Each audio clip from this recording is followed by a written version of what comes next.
अरे doctor madam तनी check-up हमनी के भी कर दा। अरे आप तो सुनी ना रहल बाड़ू। अरे कब से बोल रहल बानी। अरे सुनी था।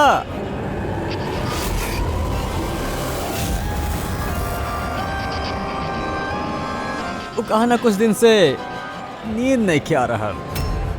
देख ली ना मैडम, कर देना लेका के चेकअप। सच में नींद नहीं क्या रहा लेकर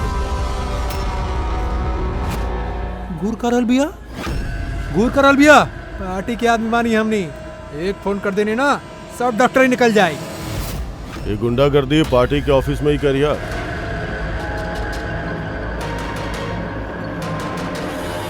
ए प्रोफेसर संभल के, गुंडा ककरा बोला? हमनी पार्टी के आदमी वानी, समझ ले।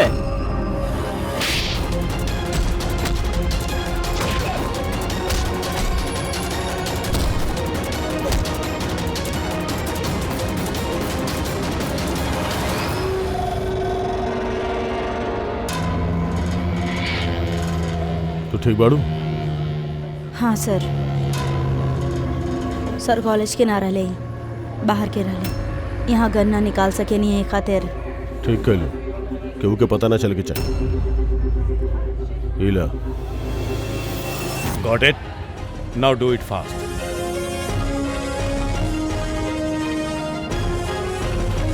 कुछ मिलल सर आपके? हाँ, I am working on it. Test चल रहा बा, कुछ ना कुछ तो जरूर मिल जाए। मिल जाए तो बढ़िया बा।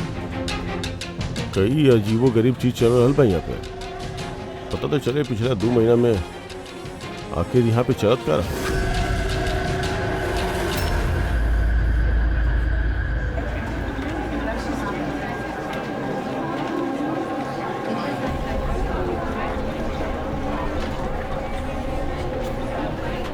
इतने कार्तिक है ना? ये कर रहल बा मयूर, गाइस ये देखा कार्तिक का करल बड़ा। ये चल कैसे रहल बा? इज ही ड्रंक और something? I will show you everyone. It's just right in box. हम बताए तू लोगन के हम का कर सकेंगे। का बताइब? और ये चल का रहल बा? ये हमने के कॉलेज के टेरेस है।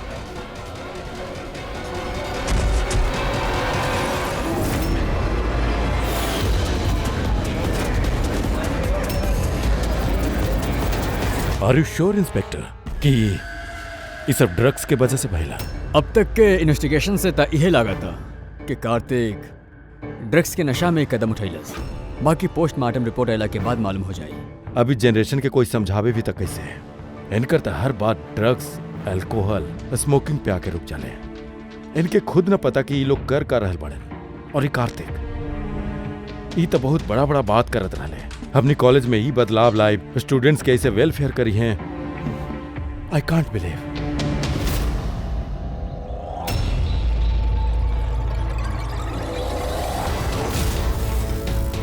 मर्डर?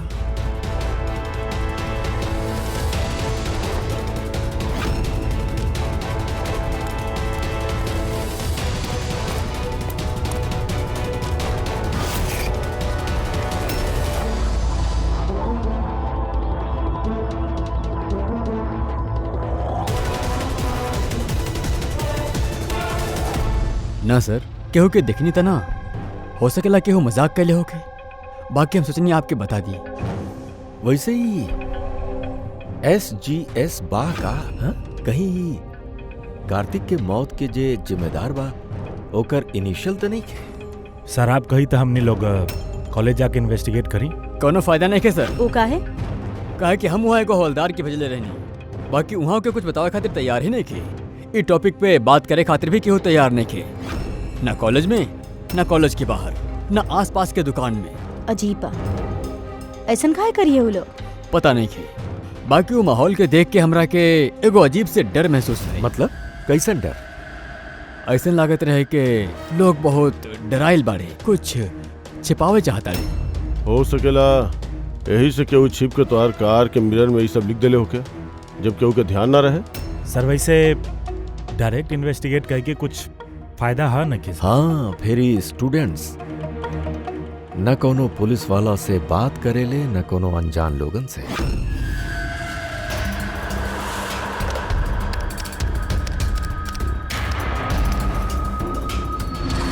हेलो। हाँ, हम एसीपी प्रद्युम्न बोलतानी सीआईडी से। हम यूनिवर्सिटी के वाइस चांसलर से बात करे चाहतानी। अरे का एंट्री हा बहुत ब्यूटीफुल हा। तू देखवा था पागल हो जेबो तू। का बात करता? नाम का बात? तारा।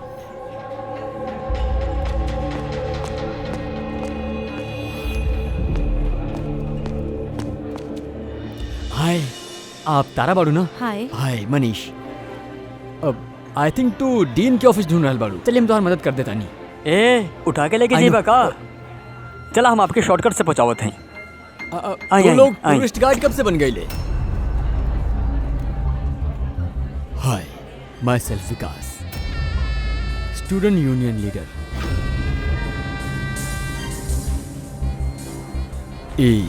डीन के ऑफिस जाए के कोनो जरूरत नहीं खे। यूनियन के ऑफिस चली, सब काम हो जाए। उ का बना, इलेक्शन भी आ रहा है। हमनी के तोहरा जैसन खूबसूरत लड़कियन के जरूरत भी है। आई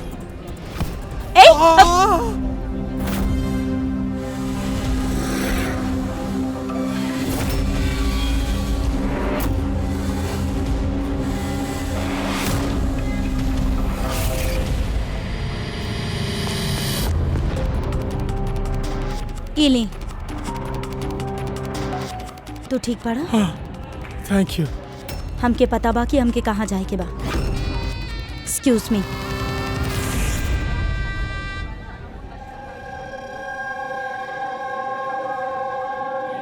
तारा, तारा सुना। तारा तो के पता भी बा वो के रहे? के रहे? अरे वो विकास रहे। ओकरा से केहू भी ऐसे बात न करेला। हम तो बस ओकर बात के जवाब देनी। एग्जैक्टली, वो विकास हा। ओके केहू भी ऐसा जवाब ना देवेला, चाहे कुछ भी हो जाए। ओकर लड़का लोग बहुत ही खतरनाक बाड़े, कुछ भी कर सकेला। तू न्यू बाड़ू, तो के कुछ भी पता नहीं खे। अच्छा वो सब छोड़ा। ई SGS के हा? SGS? हाँ, पता बा हमारे बैग में ना हमके एगो नोट मिलल कि वो डाल देले होखी। ओमे बहुत सारा वल्गर बात लिखल रहे यार। नीचे लिखल रहे फ्रॉम SGS। देखा, SGS से तो हमरा ध्यान में खाली एक के नाम याद आ रहल बा। वो हमने के कॉलेज के बायो केमिस्ट्री प्रोफेसर बाड़ा ना, सत्य गौरव सागर। प्रोफेसर? हाँ। अरे बाकी वैसन चीप हरकत ना कर सकेले। वो तो 1 महीना से गायब बाड़े। गायब मतलब? पता नहीं के का बहिल उनका, कॉलेज ही नहीं किया रहल बाड़े इतना दिन से। और केहू के कुछ बतैलस भी ना। वैसे भी वो टेम्परेरी रहले। वो सब छोड़ा। I am just warning you, तू विकास से दूर रहा। ओकरा से पंगा मत ला यार। अच्छा ठीक बा, हमके ना घर में एगो फोन करे के बा। तोरा से बाद में मिलत। बाय। चला बाय। स्टूडेंट्स, जैसन कि आप जानतानी कि एग्जाम नजदीक आ चुकल बा। वाइस चांसलर खुद आपके खातिर पैथोलॉजी के एगो प्रोफेसर के अपॉइंट कैले बा। Mister Chetan please come. ई बानी प्रोफेसर चेतन। ये आपके पैथोलॉजी के बारे में सारा डिटेल में। सॉरी, हम आपके इंट्रोडक्शन तो चलते रही sir. I would like to start the lecture right way. आप जैसन कहने के एग्जाम सर पे बा और हमने के पास वक्त बहुत कम बा। So I want to finish my syllabus. So okay, good luck. Thank you so much sir. ओके, तो आज के शेड्यूल के हिसाब से हमने के HAV के बारे में पढ़े के बाद, और ये अपकमिंग एग्जाम खातिर बहुत इंपॉर्टेंट बा। तो यहाँ पे के बा जे हमके HAV के बारे में बता सकेला। हु is the intelligent one? Sir you mean hepatitis A virus? Hepatitis A virus, correct. और कुछ? Something else? Sir it's a DNA virus. It's a DNA it's wrong. Virus? It's wrong sir. Sir actually this is RNA virus. Sir it's DNA virus. हम कल रात ही पढ़नी हा। So what? तू गलत पढ़वा था, RNA के DNA में चेंज कर देवा। सर आपके पता ही है ना, आप बता दी। या सर आपके भी। Smart boy. ये एसीपी सर भी कहाँ फंसा दे बेले। बच्चन के सामने इज्जत के कचरा ना होके। तो हर हिसाब से ई DNA वायरस है, बट हमरा हिसाब से hepatitis A virus is a single strand RNA virus coated in protein and you तू अपन प्रोफेसर से ऐसा ही बात करेला और यही खातिर शायद वो SGS प्रोफेसर छोड़ के भाग गए। सर छोड़ के गए बाड़े कि वो रिजाइन कैले बाड़े? अच्छा सर वो स्टार्टिंग से ही बहुत अजीब रहले सर अकेले अकेले घूमत रहले, बायो कैम लैब में अकेले ही बैठल रहत रहल, और सर लैब तो छोड़ी डस्टबिन के पास भी घंटों बैठत रहल, वो ऐसे ही। यस सर, ये सही बा। हम भी कई बार प्रोफेसर की लैब से सवेरे 6 बजे आवत जात देखनी हो। आज हमने बहुत कुछ सीख लेनी HIV हेपेटाइटिस वायरस के बारे में। Will continue with this tomorrow. That's for the day. Thank you. हाँ दया, तनी सालुंके से बात करा, स्पीकर फोन ऑन करा तानी। हाँ डॉक्टर साहब बोलिए। दया, कार्तिक के पोस्टमार्टम रिपोर्ट में हमके एगो अजीब बात मिलल है। ओकरा बॉडी में एगो अजीब से बहुत जहरीला ड्रग है, गायलोसिन, और ई ड्रग बहुत ज्यादा मात्रा में हमके लगा था ओकर मौत यही ड्रग के वजह से भइला। बाकी शॉकिंग बात ई नहीं खे, शॉकिंग बात कुछ और है, और वो बात ई है कि कार्तिक के लीवर में हमके ड्रग के ट्रेसेस नहीं खे मिलल, जबकि जो लोग ड्रग्स रेगुलरली लेवेले उनकर लीवर में भी ड्रग के ट्रेसेस होके के चाहिए। तो एकर मतलब ई है कि कार्तिक शायद पहला बार ड्रग्स ले ले, या फिर केहू ई ड्रग्स ओकरा जबरदस्ती दिले बा, बाकी धोखा से। और यह बात वीडियो में हमनी के कहे की कोशिश करत रहे कि वो ड्रग्स ओकरा के देले, बाकी ओकरा से पहले वो गिर गई। और एगो बात, अभिजीत और पंकज आपन खबरी लोगन से इंफॉर्मेशन इकट्ठा कर रहा बाड़े, ई पता लगावे खातिर कि ई ड्रग्स आइल कहाँ से। अच्छा ई बतावा कॉलेज में का हो रहा बा? कुछ भी क्लियरली समझ में नहीं आवत। हाँ बाकी SGS मिलल। हाँ बचावा बचावा, क्यों तो बचावा। सर एक मिनट सर। क्यों तो बचावा, बचावा सर एक मिनट सर। अरे बचाओ हमके, हम गिर जाए। अरे बचाओ हमके। एक मिनट। हेलो हेल्प सिक्योरिटी, अरे क्यों बचाओ हमके।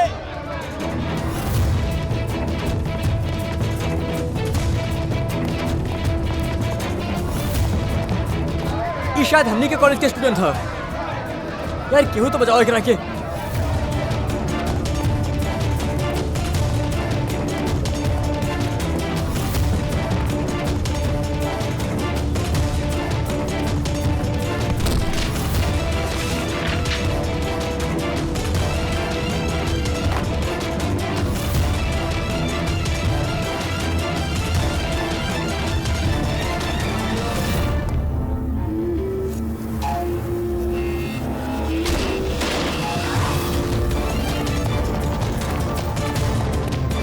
हे हाथ दो।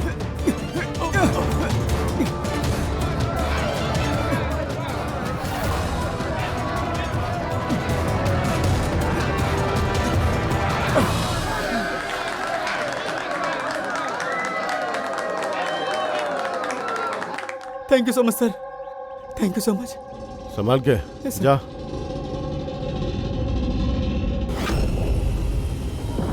SGS?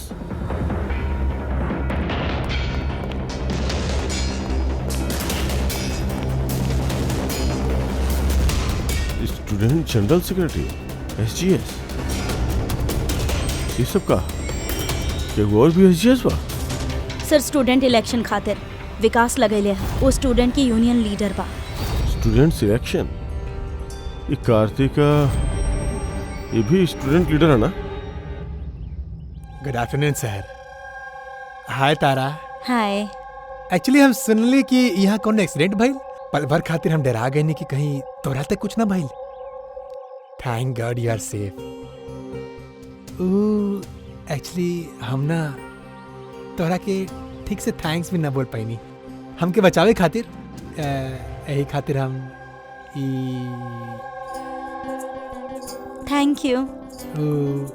तारा तोरा के टीवी पे आवे वाला ऐड देख ले बाड़ू, जो ना में वो लड़का लड़की के चॉकलेट गिफ्ट करेला and then they fall in love. How stupid ना। हाँ वेरी स्टूपिड। एंड चंपा की ये इलेक्शन ये सब का बा?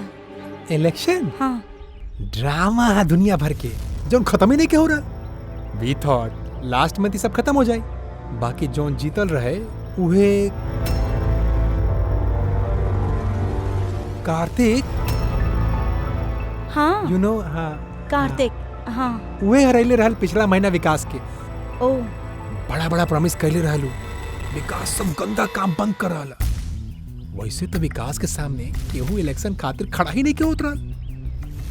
ये कार्तिक भाई जीतल भी, और फिर ये देखिए ना, यूनिवर्सिटी एग्जाम सर पे है और इनके इलेक्शन खेले के बाद। अटेंशन स्टूडेंट्स, सबके इन्फॉर्म करल जा रहा बा कि आज के सब क्लास कैंसिल हो गल बा। इला ऐसे करल जाए फिर यूनिवर्सिटी एग्जाम खातिर। तू तो फिर भी कर ले बा यार, हम तो अभी अभी ज्वाइन के ले बानी मिड टर्म में, हम इतना कुछ कैसे कवर अप करब। So can you help me with chapter 6? Yeah sure, why not, चलो। Thank you Champak, thank you so much. Sir हम एक्चुअली सर, मतलब ये एसजीएस कोनो आदमी नहीं के पोस्टर जगह खातिर पहले कार्तिक खड़ा रहे और अभी विकास खड़ा बा। सर विकास एग्रेसिव और घमंडी तबा, बाकी बात है स्टूडेंट, आपकी का लगता है इलेक्शन खातिर केहू के खून कर दी? ए का बा एकरा में? चलो चल चलो निकलो।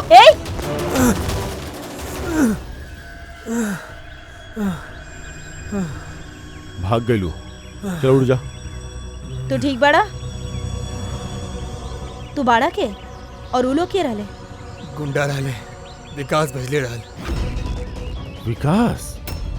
हाँ, हम शब्बीर, कार्तिक के राइट हैंड। विकास ना चाहले कि केहू ओकर सामने इलेक्शन में खड़ा होके, एक खातिर गुंडा भेजले रहले हमरा मारे खातिर।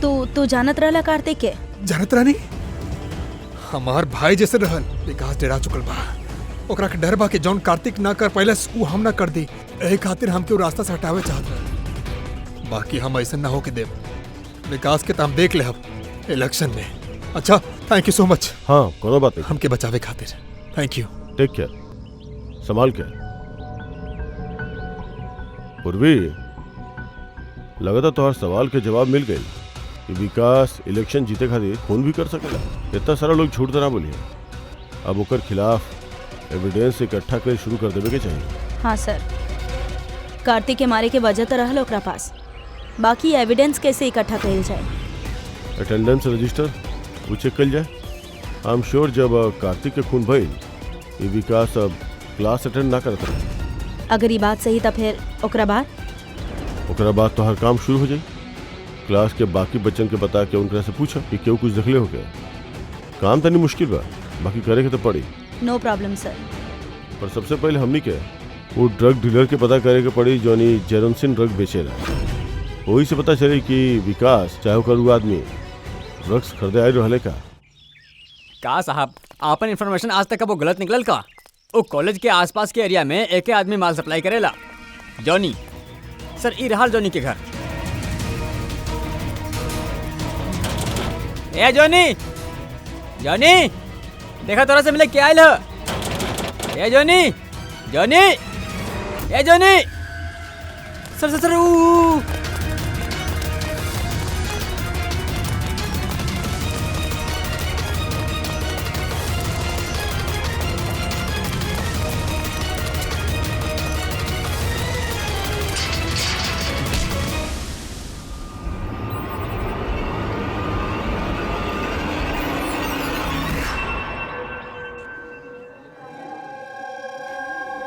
आई नो यार, का मसल्स रहे उनकर। यार कितना तेज दौड़ल रहे और उनके बचा ले।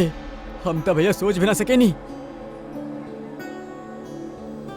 अरे यार, उनकर कोनो बीवी या गर्लफ्रेंड बिया का? यार हमके पता करेगा, सीरियसली वांट टू नो। अरे वो तो हो ही ना। देख लो, सबके खाली है दिखेला, मसल्स, फिजिक, इंटेलिजेंस के कोनो वैल्यू नहीं के। ओह सो सैड। हाउ अनफेयर नहीं के। पिछला 3 साल में हम ये कॉलेज में बानी, हर साल टॉप 3 में आवे नहीं। बाकी आज तक हमके क्यों नोटिस ना कैलस। May have your attention please. Thank you everybody. आज आप लोगन खातिर सरप्राइज टेस्ट बा। सरप्राइज? यस, सरप्राइज टेस्ट वो यूनिवर्सिटी के एग्जाम की तैयारी करे खातिर। So no excuses. और हाँ, प्लीज आप में से केहू कॉपी करे की कोशिश मत करिए प्लीज, काहे कि हर क्वेश्चन पेपर में सवाल अलग अलग बा। सॉरी। हाँ, एनीवेज ऑल द बेस्ट आप सबके। ठीक बा?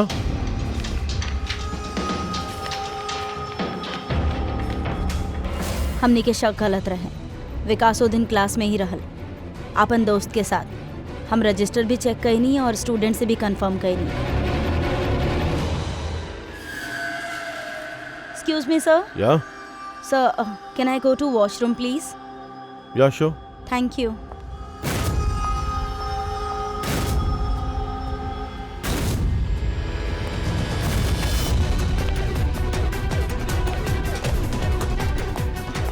सर, हमके तो लागल ई सबके पीछे विकास बा। उन्हें के तो फिर और के हो सकेला?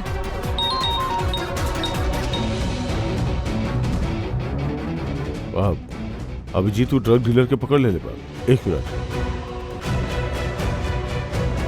ये तू तो कॉलेज में प्रोफेसर रहले ना? तो विकास ना भेजले रहे के विकास साहब? आपन से तो शब्बीर जेलोसिन ड्रेस ले रहा। 15 दिन हो गए साहब, बाकी हमारा पैसा ना दिले सू। बहुत महंगा आवेला ड्रेस ना साहब। शब्बीर सर, कार्तिक के राइट हैंड। कार्तिक सर, कार्तिक भैया के हम काहे मारब? जॉनी से तू जाइलोसिन नामक ड्रग्स ले रहला, एकरा वजह से कार्तिक के मौत हो गई। सर हम मानता नहीं कि हम ड्रग्स लेनी। सर वो हमारे पास अभी रखल बा कवर्ड में। सर कार्तिक भैया के झूठ ना बोले चाहत रहनी। और सर हम जॉनी से कईयों बार कहनी सर, कईयों बार कहनी रहनी कि ड्रग ना चाहिए ना चाहिए, हमारे पास पैसा नहीं के। बाकी बताओ जॉनी बताओ। जी सर। सर अगर हम कार्तिक भैया के मरले होती तो हमारा मैसेज हम काहे लिखती? तोरा के कैसे पता कि वो खून रहल? सर हमके पता रहल कि मर्डर है, काहे कि इलेक्शन अवते ही विकास के गुंडा से भैया के पीछे लग गए रहे रास्ता से हटावे खातिर। तो तू कार्तिक के वार्न ना कहले रहला कि ओकर जान के खतरा है? कहले रहनी सर, काश भैया हमारी बात सुन ले होकर। बाकी पता ना सर, वो 1 महीना से होश में ही ना रहल। काहे? सर पता ना कार्तिक भैया केहू के बात ही ना करत रहले। और यूनियन ऑफिस में भी ना आवत रहले, केमिस्ट्री लैब में बैठल रहत रहले, यहाँ से वहाँ। सर पता ना कहाँ कहाँ घूमत रहले। और सर जो एगो बड़ा से डस्टबिन रहल ना, वहाँ पे खड़ा रहत रहले, पता ना काहे। सर अकेले अकेले घूमत रहले, बायो कैम लैब में अकेले ही बैठल रहत रहले, डस्टबिन के पास घंटों बैठत रहल सर।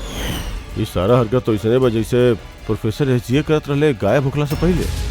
हाँ, प्रोफेसर के बारे में तो हम सोचनी ही ना। और उनके गायब होखला के बाद ही भैया ये सब हरकत करत रहले। और भैया प्रोफेसर एसजीएस के काफी पसंद भी करत रहले सर। सर ये दोनों एक जैसे बर्ताव कर रहा बारे, ये कोनो इत्तेफाक नहीं हो सकत। अब सर ये प्रोफेसर एसजीएस के खोजे गई पड़ी। लगातार कार्तिक के और प्रोफेसर एसजीएस के केमिस्ट्री लैब के राज के बारे में पता चल गई रहे। यही से कार्तिक के जान चल गई और प्रोफेसर एसजीएस एक केमिस्ट्री लैब के राज पता करे खातिर कोनो एक्सपर्ट के ही भेजे के पड़ी। Okay, students, now listen carefully. First take methane and then heat it. Heat it up to 250 degrees. Heat it up to 250 degrees. And yes, control the oxygen supply. And never forget silver. Silver is the catalyst. And then, bingo! You have your epoxythane. Understand? Now come on. आपके आज के काम ई lab में आप लोगन के जे कुछ भी ऐसन दिखे जौन के आप लोगन कबो न देखनी, समथिंग मिस्टीरियस टू यू, जेकरा बारे में आप न जाने ले, कौनो भी चीज, एनीथिंग, एनी लिक्विड, एनी सॉलिड, एनी कंपाउंड, एनीथिंग, कौन भी मिस्टीरियस जैसन चीज आपके मिले ले तो आप लोग ला करके हमरा दी। Understand? Now go fast, go go go. But sir लेकिन sir what is your problem man? Sir आपके मालूम नहीं कि सब होनहार पूरा लैब के ऊपर नीचे कर दी हैं। So I know my job, okay, go do your job. This is mysterious to you, go and find out something mysterious.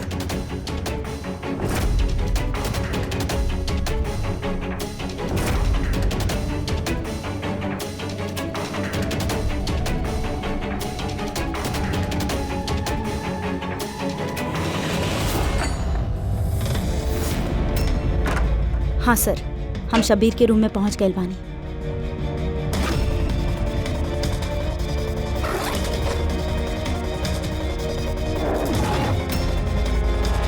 हाँ सर, ब्राउन एनवलप तो बा।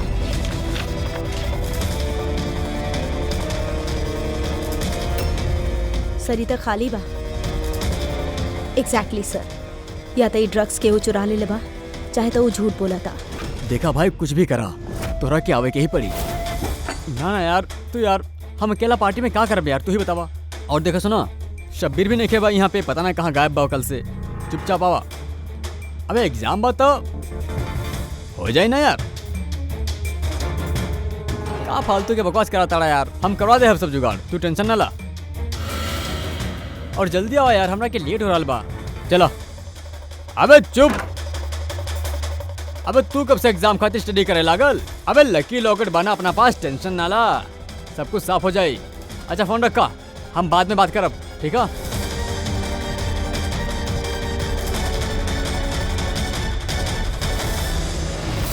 Come on, come on, come on, do fast, something, something.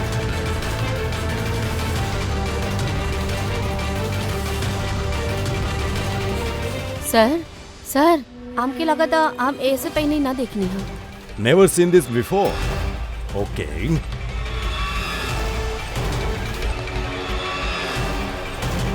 ई त कोनो liquid हा जौन काफी वक्त से पड़ल पड़ल सूख गया। हे यो मनोज, कम हियर। ई कौन लिक्विड हा जौन काफी वक्त से रखल सूख गया? Do you know that? Sir लगता कोनो स्टूडेंट मजाक कैले सा। वो कहा ना सर, लैब में केमिकल से दिन भर खेलत रहे स्टूडेंट, लाइम फेंक देता नहीं। हाँ।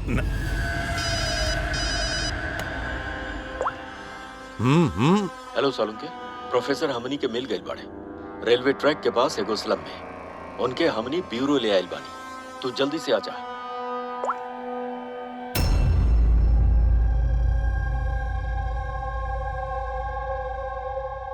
सरी जौन बस्ती में मिलल रहा, वहाँ के लोगन के कहल ह कि जब से ही वहाँ आइल बानी ऐसा ही बानी। सर, हमनी के इन्फॉर्मेशन के हिसाब से जब इनकर लास्ट दिन रहल कॉलेज में, ओकरा 2 दिन के बाद से ही बस्ती में ही बाड़ल। फिर इनसे पूछताछ करी भी तका और कैसे? ये तक कुछ रिएक्ट ही ना कर रहा बा आदमी, बोले के तो दूरे जाएगा। बॉस, हाँ, प्रोफेसर साहब से कुछ पता नहीं के चल सका। हम इनका रिपोर्ट चेक कर ले बानी। ड्रग के ओवरडोज के वजह से इनकर दिमाग परमानेंटली डैमेज हो गए। ड्रग के ओवरडोज मतलब इनके साथ भी हुए? हाँ अभिजीत, सबूत मिटावे खातिर पहले स्टूडेंट के खत्म कर देहलस और फिर प्रोफेसर के चलता फिरता जिंदा लाश बना देहलस। इनके पास से कुछ मिलल तो रखे? हाँ सर, ई लॉकेट मिलल सर। यार ये कैसन लॉकेट बा? न कोनो की चेन न कुछ। ऐसन लॉकेट लेके ये का कर रहा बड़े? का भाई? ये तो प्रोफेसर साहब ही बता सकेले। प्रोफेसर साहब ही हाँ का बता सकेले आप?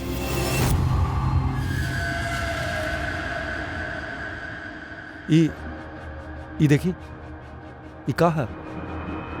ये देख रहा बा आपके प्रोफेसर साहब? पंकज, ले जाओ इनके हॉस्पिटल, लेके जा जल्दी। आई उठी।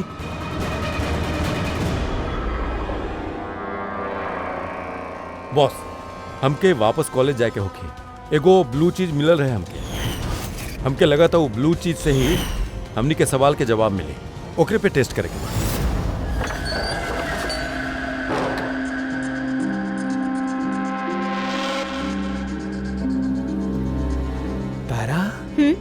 अरे का बोलते हो क्या? हाँ, तू हमरा के मैसेज कहले लॉक खोले खातिर, तू लॉक कैसे हो गला? और एग्जाम के एक दिन पहला तू अंदर का करत रहलू? वो सब छोड़ा। थैंक यू सो मच चंपक, तरह से अच्छा फ्रेंड तो हमके मिल ही ना सकेला। बाय।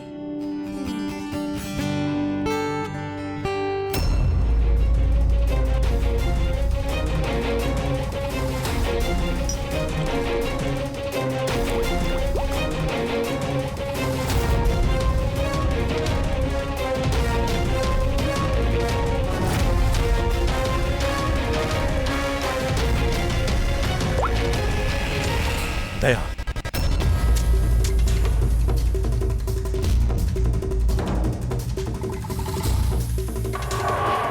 देख ला दया, ये लिक्विड के करिश्मा। बाकी यार, ये लिक्विड क्यों काहे बनाए? कॉलेज के इलेक्शन से एकर का लेना देना?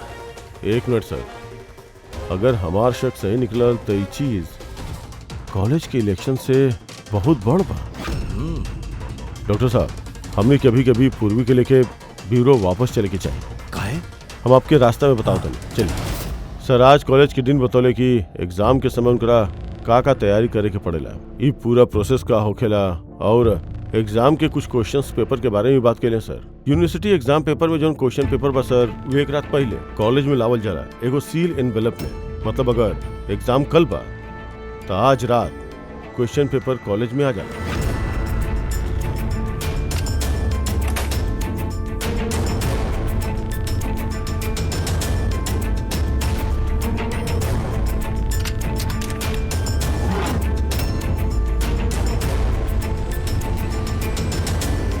और ये एनवेलप दूसरा दिन सुबह इन्विजिलेटर, डीन और कॉलेज के कुछ प्रोफेसरन के सामने खोलल जाला सर। लेकिन सर, ये जौन सील बा ये थोड़ा अलग बा। जैसे ही सील के तोड़ल जाला तो जौन इंक बा वो एनवेलप में फैल जाला, और वो जौन इंक बा वो अपन निशान छोड़ जाला सर।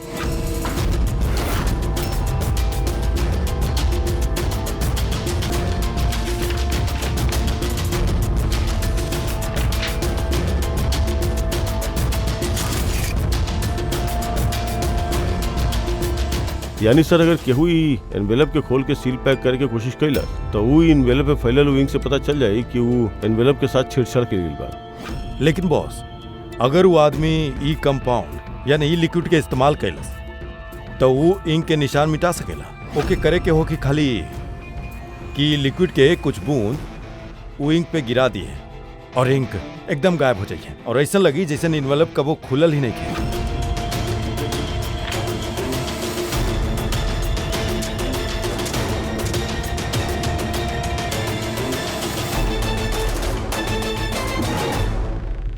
ये पूरा चक्कर एग्जाम पेपर लीक करे खातिर है सर। एग्जाम पेपर लीक हो रहा है, और हमनी सोचत रहनी कि सब कुछ कॉलेज के इलेक्शन के वजह से हो रहा बा। बाकी सर, अगर एग्जाम पेपर लीक करल भी जा रहा है तो डिस्ट्रीब्यूट कैसे करिए? ये तो बहुत रिस्की है। एक मिनट। अबे लकी लॉकेट बा हमनी के पास, टेंशन ना ला, बाहर की तरफ पास जाए। और हमके लागत है लकी लॉकेट के एग्जाम पेपर रैकेट से कोनो न कोनो कनेक्शन बा। लकी लॉकेट? लकी लॉकेट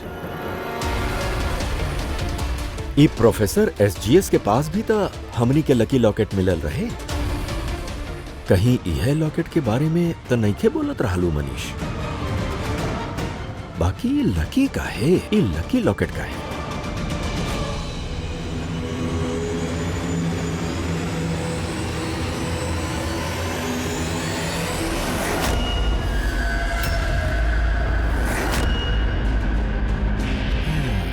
पेन ड्राइव,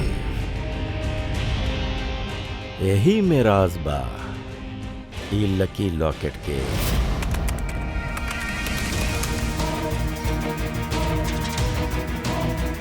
ये तो पिछला साल के एग्जाम पेपर है। हाँ, और ये पेपर्स कॉलेज में बेच भी रहल बड़ा। खाली एक कॉलेज में नहीं खेदे, ये स्टेट में जितना भी मेडिकल कॉलेज बाड़े ना, सब में डिस्ट्रीब्यूट हो रहा बा। ये तो यूनिवर्सिटी एग्जाम के पेपर बाई। एकरे पीछे कोनो बहुते बड़ रैकेट है सर। हाँ अभिजीत, बाकी कोनो एक आदमी के काम ना हो सकेला। पूरा गैंग बाई गैंग जौनी पेपर चुरा के स्टूडेंट्स के बेचत बाड़े और लीक कर रहा बाड़े। एकरा वजह से ना जाने कितना स्टूडेंट्स बाहर निकले ले जौन डॉक्टर होके के लायक नहीं और फिर वो लोगन के जिंदगी के साथ खेले ले। प्रोफेसर एसजीएस के इस रैकेट के बारे में पता चल गई होगी। हाँ सर, ऐसे ही गैंग उनकर ही हालत कर देलस। और कार्तिक, यही खातिर कार्तिक के भी रास्ता से हटा देले। केहू तो बाई कॉलेज में जोनी गैंग के साथ संबंध रखेला, केहू तो बा मनीष।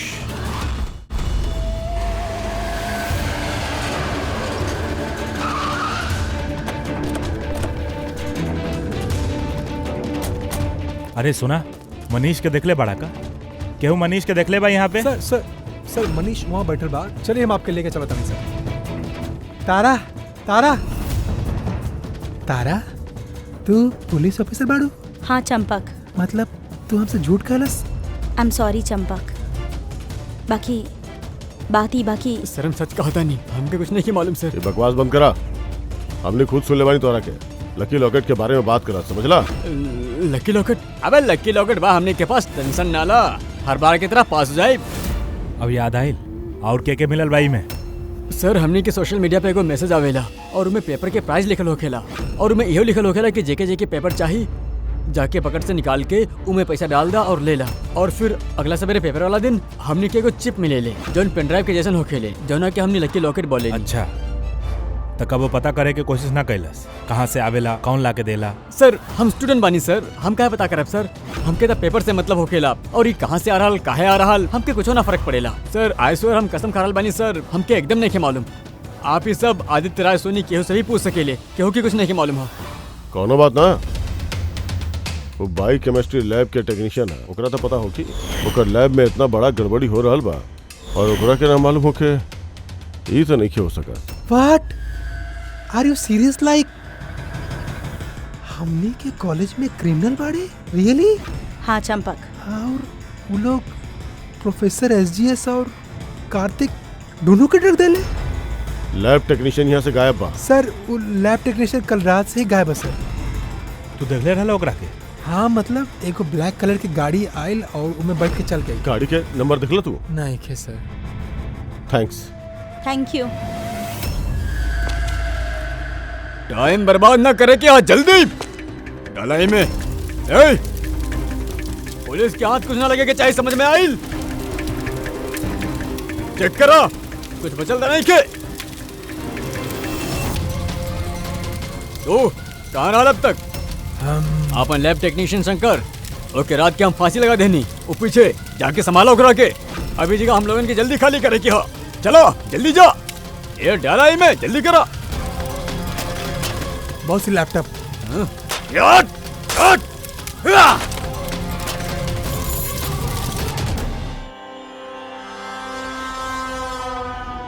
शंकर काबिल, शंकर डरा गया, डरा मत हमारी। ऐसे ऐसे बड़ा पैसा कमाए खातिर बड़ा गेम खेला पड़ेला। और तू तो जाना ताड़ा, जितना बड़ा गेम उतना बड़ा रिस्क। बाकी एक चीज माने के पड़ी, बड़ गेम खेले खातिर तू हमनी के बहुत बड़ मदद कैलस। देखा ना, अगर तू हमनी के तोहार लैब में उस सॉल्यूशन बनावे नहीं खे दे तो हमनी के पूरा प्लान फेल हो जाए, total fail. So I should thank you from bottom of my heart. अब कहा ना शंकर कि अब ई गेम में त्योहार पार्ट ओवर। डरा मत डरा मत, हमने भी जा रहल बानी इस स्टेट से दूसरा स्टेट में, हमने भी जा रहल बानी। तो सचनी तो के पहुंचा दी है बिना कोनो तकलीफ के, एकदम सुकून से, है ना? अरे डरा मत, देखा देखा देखा, जैसे तू बड़ा वैसे हम बानी। और तू सोचा इतना बड़ा कॉलेज में से एगो मामूली लैब टेक्नीशियन और हमारा जैसे चश्मिश पढ़ाकू बंदा अचानक गायब हो जावे तो केहू के कुछ फर्क ना पड़ेला, है ना? By by. चंपक तू चल। तू